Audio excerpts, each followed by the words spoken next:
Hello students, welcome to Mehta PG college. आज discuss करेंगे अपन BSc part first year mathematics के बारे में। तो BSc part first year mathematics के अंदर सबसे पहले अपने पास में टोटल नंबर ऑफ पेपर्स जो हैं वो कौन कौन से पेपर्स हमारे पास में हैं। तो सबसे पहले अपन बात करेंगे आज बीएससी पार्ट फर्स्ट ईयर और बीएससी पार्ट फर्स्ट ईयर में मैथमेटिक्स के बारे में।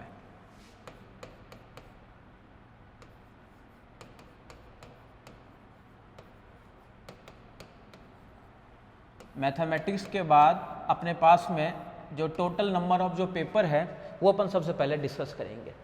तो हमारे पास में जो टोटल नंबर ऑफ पेपर जो है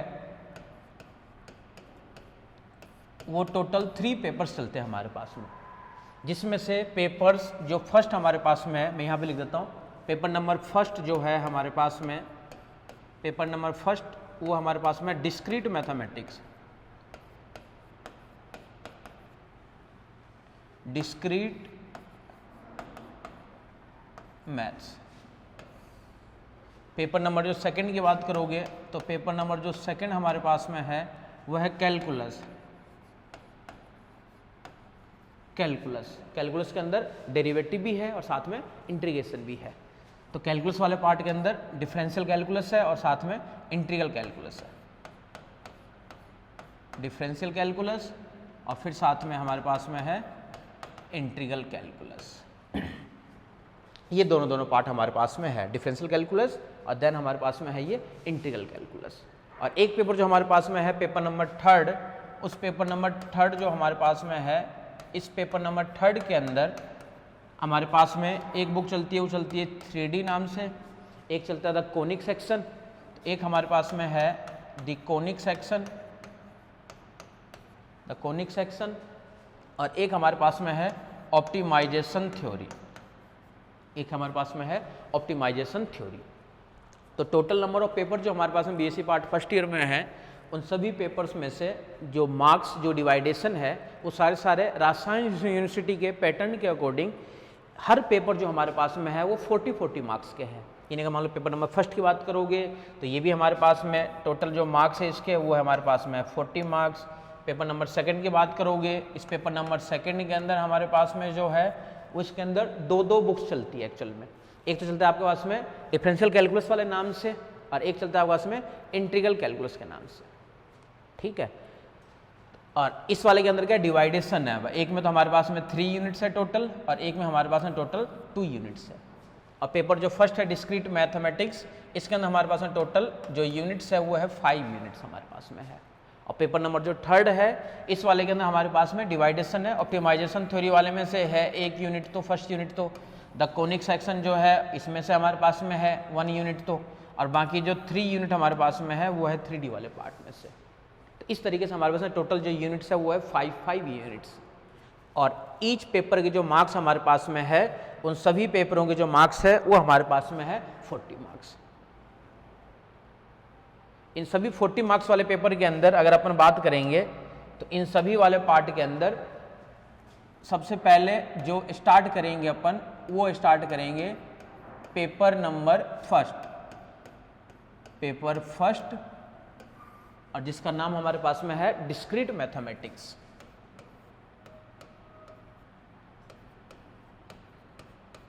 डिस्क्रीट मैथमेटिक्स।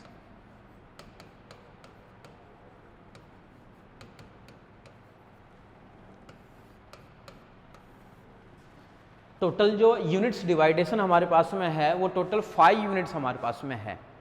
और उन 5 यूनिट्स में से सबसे पहले जो अपन डिस्कस करेंगे, स्टार्ट करेंगे, वो यूनिट नंबर फर्स्ट से अपन स्टार्ट करेंगे। तो सबसे पहले हम जो स्टार्ट कर रहे हैं वो है यूनिट नंबर फर्स्ट। और इस यूनिट नंबर फर्स्ट के अंदर जो हमारे पास में टॉपिक है उस टॉपिक का नाम है हमारे पास में, टॉपिक जो हमारे पास में है इसका नाम है सेट्स। टॉपिक जो हमारे पास में है उसका जो नाम हमारे पास में है वो है सेट्स एंड प्रोपोजिशंस। ये भी लिख सकते हो, sets and propositions.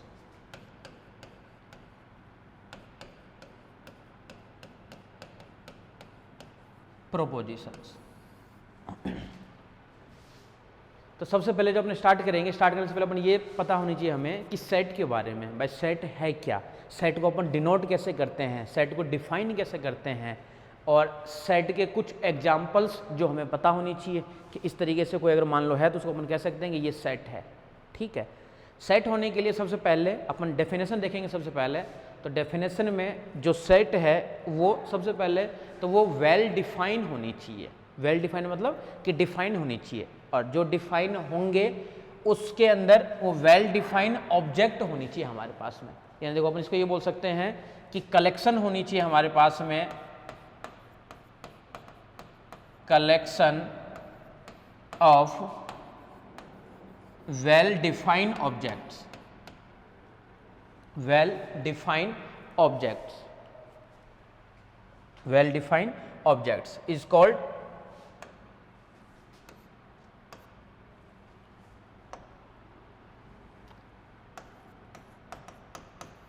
collection of well defined objects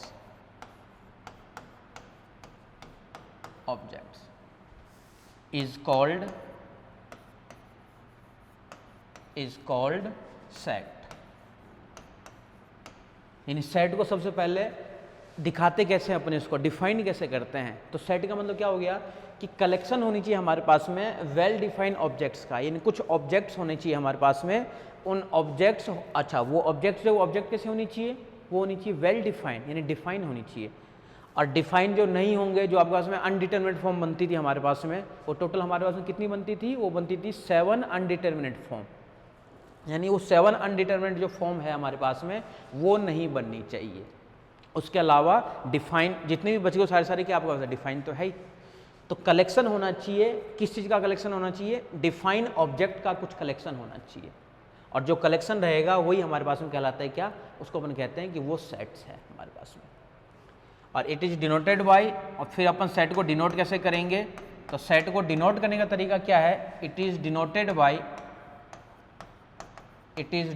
bye, इसको डिनोट करने का तरीका ये हमारे पास में है कि कैपिटल ए से लेकर के कैपिटल जेड तक किसी भी लेटर से आप लोग इसको डिनोट कर सकते हो। कैपिटल ए से डिनोट कर दो, कैपिटल बी से डिनोट कर दो, कैपिटल सी से डिनोट कर दो। फॉर एग्जाम्पल, अगर मान लो अपन एग्जाम्पल की बात करें तो एग्जाम्पल में देखो अपन ये कह सकते हैं कि अगर मान लो एक सेट बनाना चाह रहे हैं ए इक्वल्स टू, कुछ कलेक्शन होना चाहिए वेल डिफाइंड ऑब्जेक्ट्स का। फॉर एग्जाम्पल मैं ले लेता हूँ, एक तो है 1, एक है 2, एक है 3, एक है 4 हमारे पास में। तो कुछ कलेक्शन हमारे पास में होना चाहिए। ये सारे जो ऑब्जेक्ट हमारे पास में है 1, 2, 3, 4, इन सब का जो कलेक्शन है ये हमारे पास में क्या है, ये सेट्स है। क्लियर यहाँ तक सेट की डेफिनेशन। और कलेक्शन अपन क्यों बता रहे हैं, वेल डिफाइंड ऑब्जेक्ट का अपन कलेक्शन इसलिए बताते हैं, इसको आप लोग चाहो तो देखो ऐसे भी लिख सकते हो कि जैसे मान लो अपन इसको ये कहना चाह रहे हैं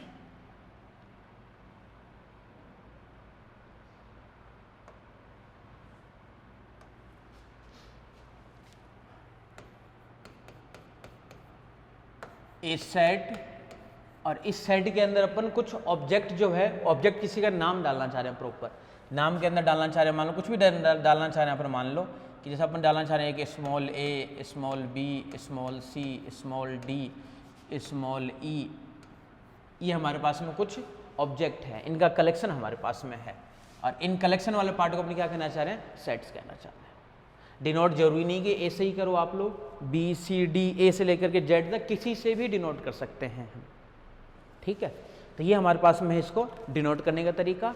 और इसको अपन सबसे पहले लिखते कैसे हैं, तो वो हमारे पास में है ये वाला तरीका। अब अपन डिस्कस करेंगे कुछ नंबर सिस्टम के बारे में। उन नंबर सिस्टम को काम में आती है मैथमेटिक्स के अंदर, ऐसे मान लो नंबर सिस्टम बहुत ज़्यादा यूजफुल होता है हमारे पास में। तो नंबर सिस्टम की अगर बात करेंगे अपन, तो नंबर सिस्टम में भी अपन सेट्स बना सकते हैं। फॉर एग्जांपल, सबसे पहले मैं डिस्कस करना चाह रहा हूँ नंबर सिस्टम।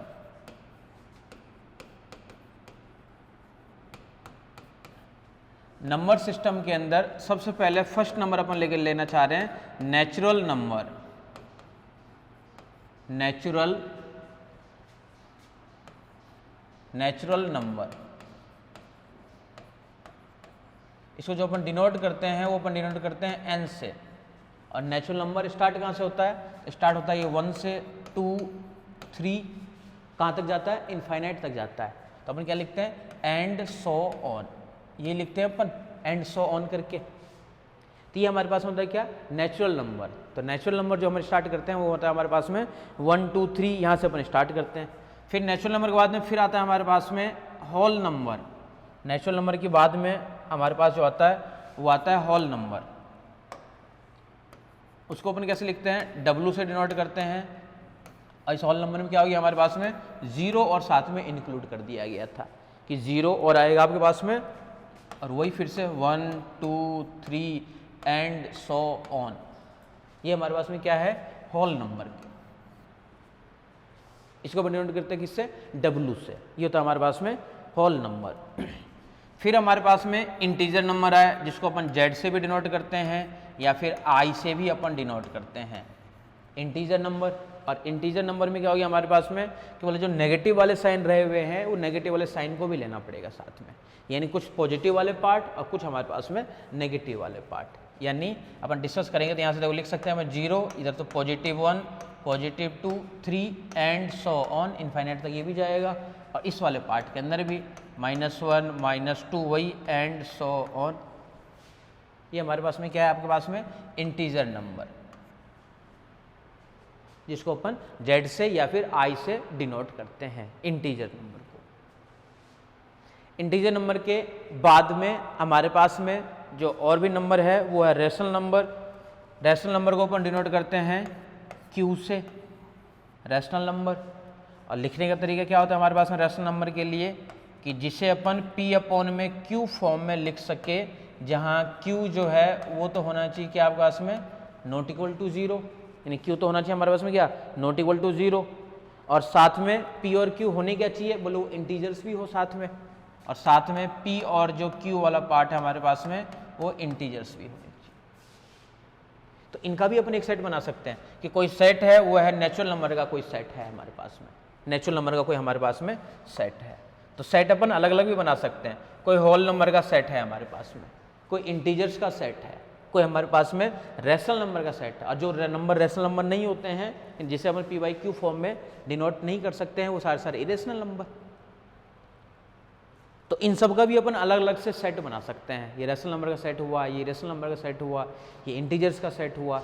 इसके बाद हमारे पास में नेक्स्ट जो आता है वो आता है हमारे पास में क्या, real number.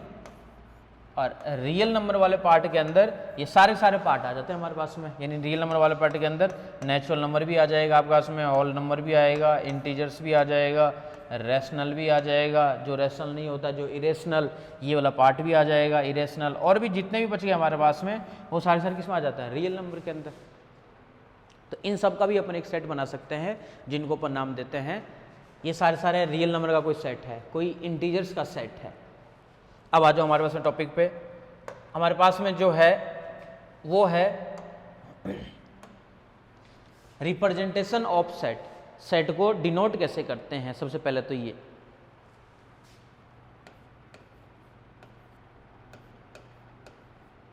Representation of set.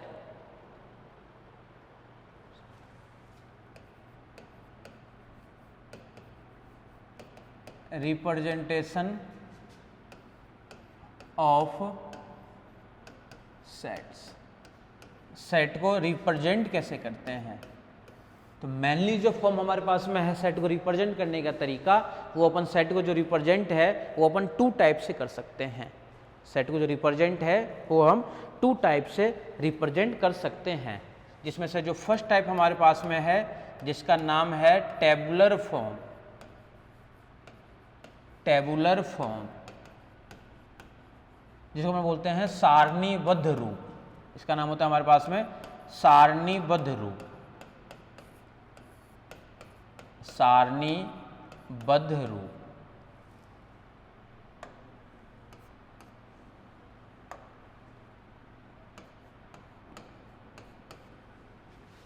देखो नाम से पता चला टेबुलर फॉर्म। टेबुलर फॉर्म मतलब कि जो भी सेट हमारे पास में है उन सेट को अपन क्या लिख सके, एक टेबुलर फॉर्म में लिख सके, यानी अपन एक उसको सारणीबद्ध फॉर्म में लिख सके, वही कहलाता है हमारे पास में क्या, टेबुलर फॉर्म। यानी अपन ये कहना चाह रहे हैं कि टेबुलर फॉर्म में जितने भी हो सारे सारे टेबुलर फॉर्म में ही तो है हमारे पास में।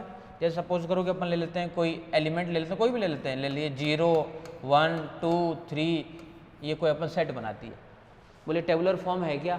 तो ऑब्वियस है, तो टेबुलर फॉर्म है ही पहले से, ऑटोमेटिक है, सारणीबद्ध रूप टेबुलर की फॉर्म में होनी चाहिए, सारणिक रूप में होनी चाहिए। तो ये हमारे पास में क्या कहलाता है?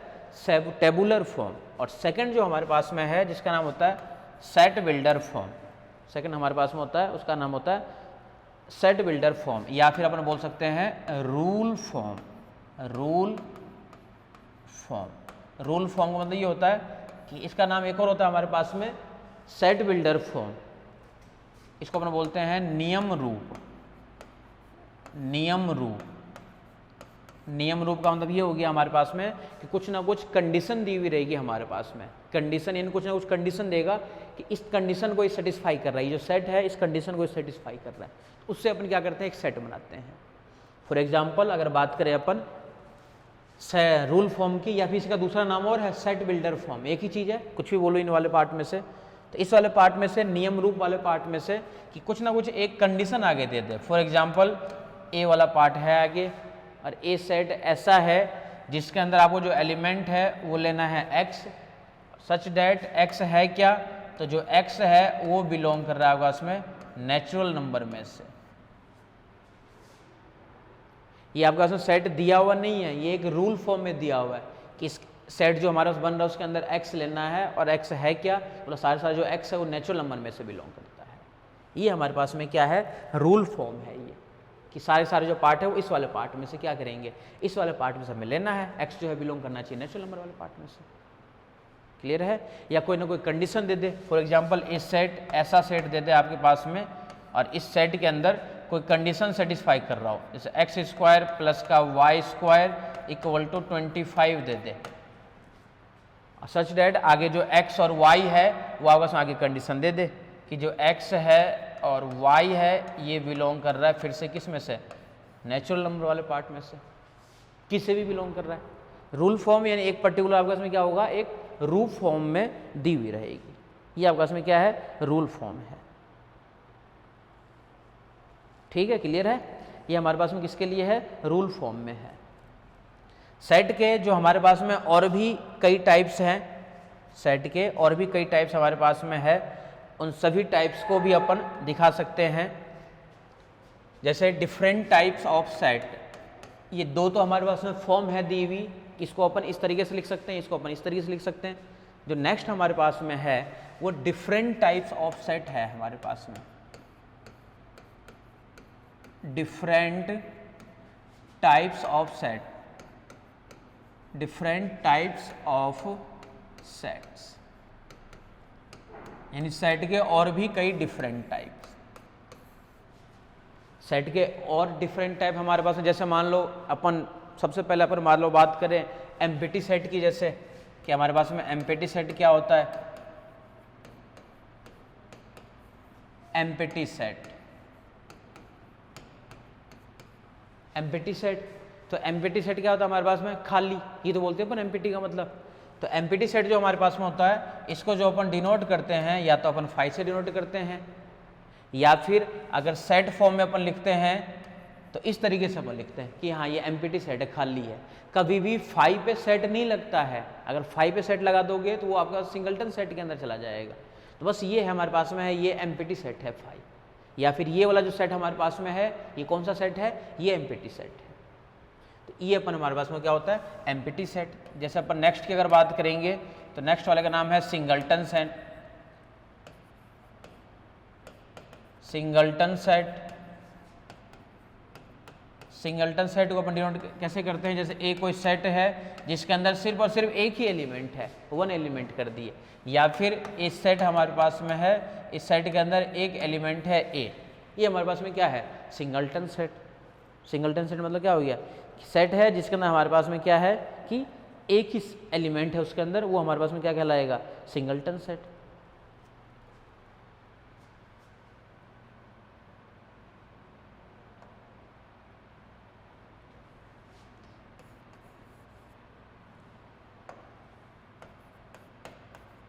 Singleton set. और भी डिफरेंट टाइप सेट देखोगे, और मान लो थर्ड टाइप जैसे सेट हमारे पास में है, ये एम्प्टी सेट हो गया, सिंगलटन सेट हो गया। जैसे equality of 2 set,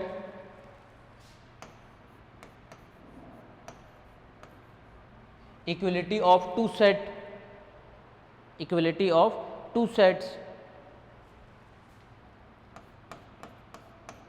equality of two sets.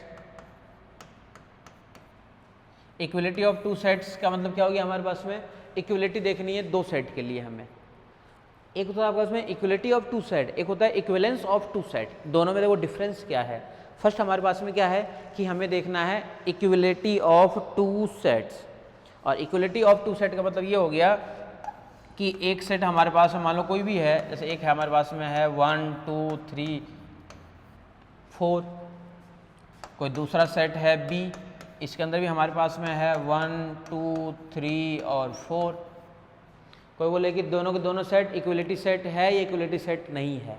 तो इक्वलिटी सेट का मतलब क्या हो गया कि इक्वलिटी सेट देखने के लिए आपको सेट A और सेट B दोनों सेट इक्वलिटी सेट कब होंगे, देन फर्स्ट ऑफ ऑल कि सेट ऑफ A के अंदर जितने नंबर ऑफ एलिमेंट्स है उतने ही नंबर ऑफ एलिमेंट्स होने चाहिए सेट B के अंदर। जैसे इसके अंदर हमारे पास में टोटल नंबर ऑफ एलिमेंट्स कितने हैं, 4 एलिमेंट्स है। यही देखो हमारे पास 4 एलिमेंट्स कौन कौन से हैं, यही 4 एलिमेंट्स हमारे पास में क्या सेट B के अंदर भी टोटल 4 ही एलिमेंट्स है। Condition number second, condition number second ये है कि जो जो एलिमेंट सेट A के अंदर है वही सारे एलिमेंट होने चाहिए सेट B के अंदर। तो वो हमारे पास में क्या कहलाते हैं, equality of two set. Clear है। सबसे पहले कंडीशन क्या देखोगे, फर्स्ट कंडीशन ये देखोगे कि दोनों सेट में सबसे पहले तो नंबर ऑफ एलिमेंट्स जो है वो होनी चाहिए इक्वल, नंबर ऑफ एलिमेंट्स होनी चाहिए इक्वल। देन सेकंड, जो जो एलिमेंट है सेट A के अंदर वही एलिमेंट होनी चाहिए सेट B के अंदर। तो कहेंगे अपन कि सेट A और सेट B के आपस में इक्वलिटी है, यानी दोनों सेट क्या है, इक्वलिटी है आपके पास में। ठीक है, क्लियर है। फिर हमारे पास होता है इक्विवेलेंट सेट।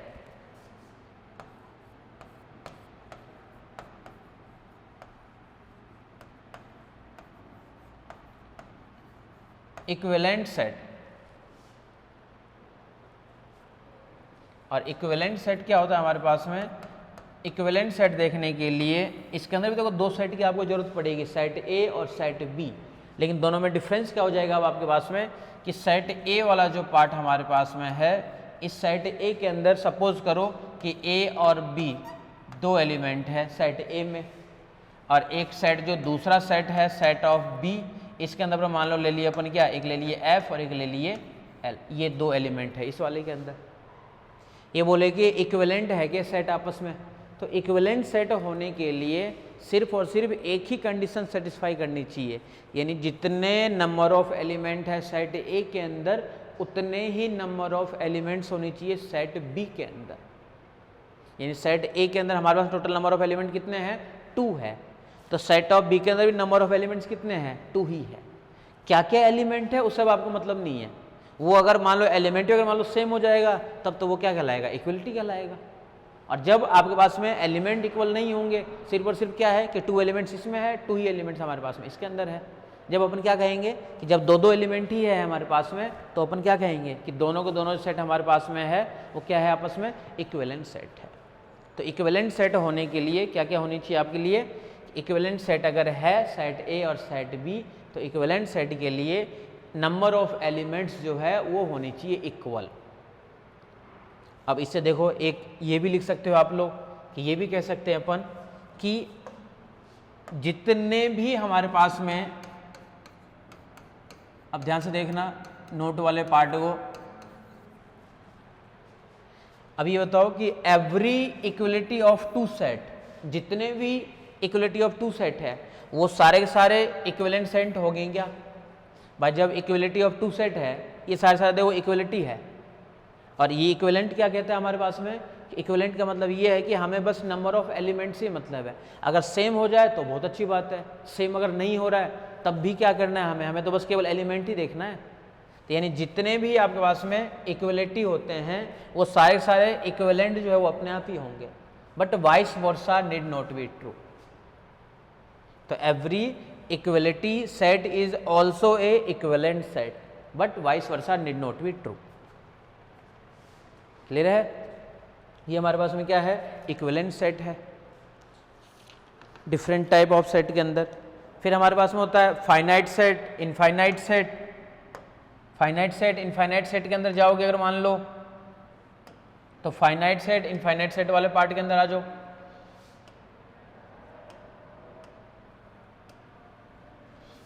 नेक्स्ट टाइप हमारे पास में है वो है finite set. Finite sets. Finite sets का मतलब क्या हो गया कि एक सेट, कोई भी फाइनाइट सेट कब होगा, जब आपके पास में नंबर ऑफ जो एलिमेंट्स है वो क्या होनी चाहिए, फाइनाइट होनी चाहिए। तो नंबर ऑफ एलिमेंट जो अपन लिख रहे हैं, number of elements, number of elements is finite. Number of elements is क्या होनी चाहिए आपके पास में, फाइनाइट होनी चाहिए। Number of elements finite, then set is called क्या, finite set, otherwise infinite.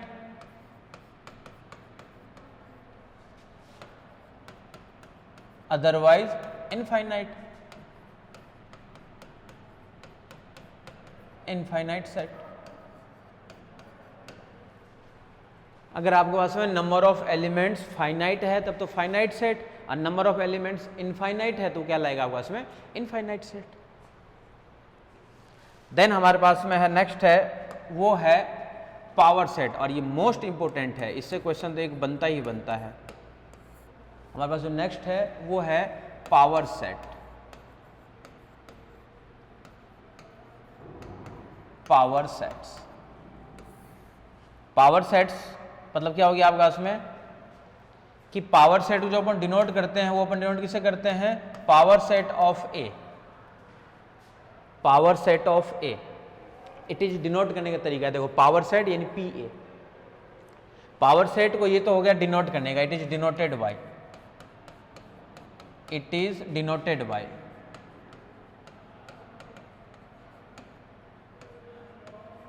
Denoted by. और पावर सेट के अलावा डिनोट करने के बाद की अगर बात करोगे तो पावर सेट को अपन देखो इस तरीके से लिखते थे कि 2 की पावर n हो जाए हमारे पास में, और n वाला पार्ट क्या होता था हमारे पास में, नेचुरल नंबर वाला पार्ट। n वाला पार्ट क्या था हमारे पास में, ये नेचुरल नंबर वाला पार्ट की जाएगा number of elements. Number of elements मतलब क्या हो गया कि नंबर ऑफ एलिमेंट्स हमारे पास में टोटल कितने हैं, यानी 2 की पावर n, यही होता था। इसके अंदर टोटल इतने टाइप से अपन लिख सकते हैं पावर सेट को। जैसे अगर अपन बात करें, मान लो कि पावर सेट कोई सेट है हमारे पास में, ए सेट है कोई, ए सेट, ए सेट है हमारे पास में, वो है 1 2 और 3, तो फिर इसका पावर सेट लिखो। तो पावर सेट यानी पावर सेट ऑफ ए का पावर सेट लिखने का तरीका देखो कि सबसे पहले तो सेट के अंदर एक एम्प्टी सेट जरूर होता है यानी 5, फिर आपके पास में सभी का सिंगलटन सेट यानी 1 के बाद में फिर से 2 के लिए, फिर आपके पास में 3 के लिए, 1 2 3 हो गया, फिर 2 2 वाले कॉम्बिनेशन यानी 1 और 2 वाले कॉम्बिनेशन, फिर 1 और 3 वाले कॉम्बिनेशन, और कौन कौन से बच गया आपके पास में 1 2 1 3, देन आफ्टर 2 3 ये वाले कॉम्बिनेशन हो गया आपके पास में, और एक 3 होगा कॉम्बिनेशन यानी 1 2 और साथ में 3 वाला कॉम्बिनेशन। इन सब का जो सेट बनेगा, और इसको जो अपन डिनोट करते थे पावर सेट का होता था कि अपन कह देते थे कि हाँ ये पावर सेट है। और कहते कैसे थे अपन कि पावर सेट होने के लिए, पावर सेट को बोले कि number of elements, total number of elements कितने हैं 1 2 3 4 5 6 7 8, 8 है। इसको लिखने का तरीका हमेशा ये होता था 2 की पावर n, और n क्या होता था हमारे पास में कि given number of elements, n होता था हमारे पास में given number of elements, number of elements. अब n हमारे पास गिवन नंबर ऑफ एलिमेंट्स कितने थे 1 2 3, तो हमारे पास में क्या आ जाएगा n हो जाएगा 3, डेट मीन्स 2 की पावर 3, डेट मीन्स 8 एलिमेंट होता था हमारे पास में। और यही देखो टोटल हमारे पास में 8 ही एलिमेंट्स है। पावर सेट वाले के लिए टोटल नंबर ऑफ एलिमेंट्स की बात करोगे, आप पहले कह सकते हो कि हाँ 2 की पावर n, 2 की पावर n का मतलब क्या हो जाएगा 2 की पावर 3। नंबर ऑफ एलिमेंट्स देख लो सबसे पहले, तो 3 एलिमेंट्स है, तो 2 की पावर 3 यानी कितना हो गया आपके पास में 8। 2 की पावर 3 मतलब क्या हो जाएगा 8 एलिमेंट्स है टोटल हमारे पास में। और इसके देखो